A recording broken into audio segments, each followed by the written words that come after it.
Morning everyone, it's Mary from Healthy Cornwall. Just doing a little video today to reiterate how important it is to keep a healthy balanced diet, which is always important, but in this time it's even more important. So we're going to go through the Eatwell guide today, and I'm going to do it as practically as possible using what I've got available in my kitchen. So here we go. Section 1 we're going to start with is fruit and vegetables. So you can see from the Eatwell guide, it's about a third of what we should be eating of our daily intake. Okay, so it doesn't have to be fresh fruit and vegetables if you're not able to get hold of those. Tinned fruit and vegetables are absolutely fine. If you have tinned fruit, then try and make sure that it's in juice rather than syrup. But if you have got tinned fruit in syrup, then it's fine to eat it, but just tip the juice away, give them a little rinse, and then just eat the fruit. Also, dried fruit is also counting towards your 5 a day, but the portion size is much smaller. So it's about a palm size for dried fruit and a cupped handful for other fruit and vegetables. Okay, so if you were eating tangerines, then maybe you would need 2 tangerines to make up a portion size. So as we said, about a third of what we should be eating on a daily basis. Juice can also count as 1 of your 5 a day, but it's always better to have whole fruit and vegetables as far as possible. So that's our first section, a third of what we should be eating, fruit and vegetables, giving us lots of vitamins and minerals. Okay, so we're going to pan across to section 2, which are our starchy carbohydrates. So ideally from these, we're looking for wholemeal and whole grain varieties. So we've got things like wholemeal bread and some wheat biscuits and potatoes, brown rice, and that's some homemade muesli, which is just oats with some dried fruit and some seeds in it. Okay, so that would be a really good source of breakfast fibre. So ideally we're looking to base our meals on our starchy carbohydrates. If we're eating wholemeal and whole grain, it can keep us feeling fuller for longer and stop us getting the munchies, particularly on those red triangle foods that we're trying to avoid that tend to be high in salt and fat.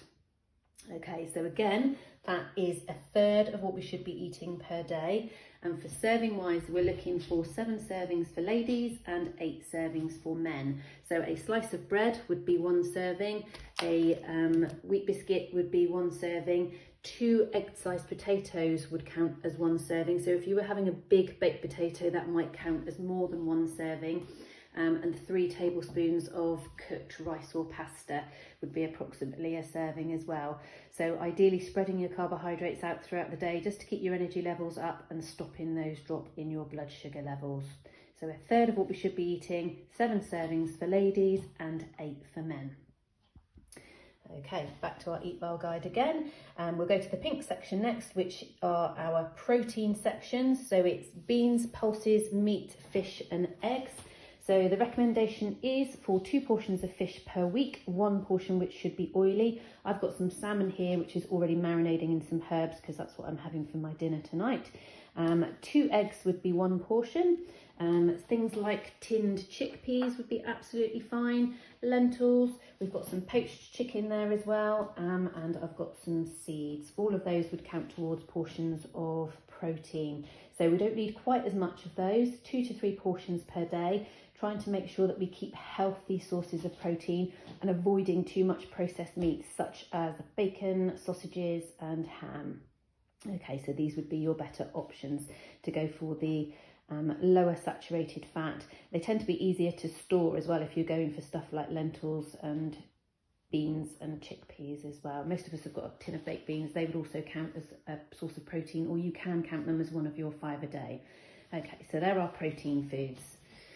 Back to our Eatwell guide. Next we've got the blue section, which is our dairy and alternatives. Obviously if you're dairy free, you're not going to be having dairy products, but if you're having milk alternatives such as soya milk, they would all count towards it. We've got some cheese there. A matchbox size of cheese would be 1 serving and a third of a pint of semi-skimmed milk.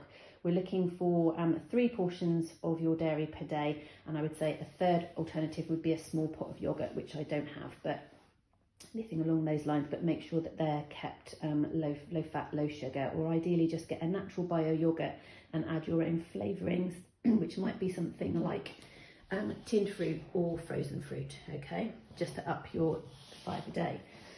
And then we have a small sliver here which represents our unsaturated fats. Okay, so they would be your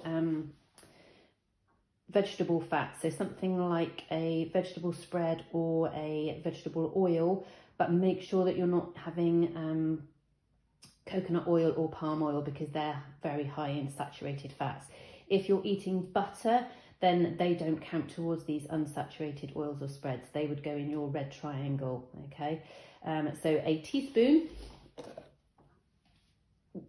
would be, a level teaspoon would be 1 serving of your oils or spreads.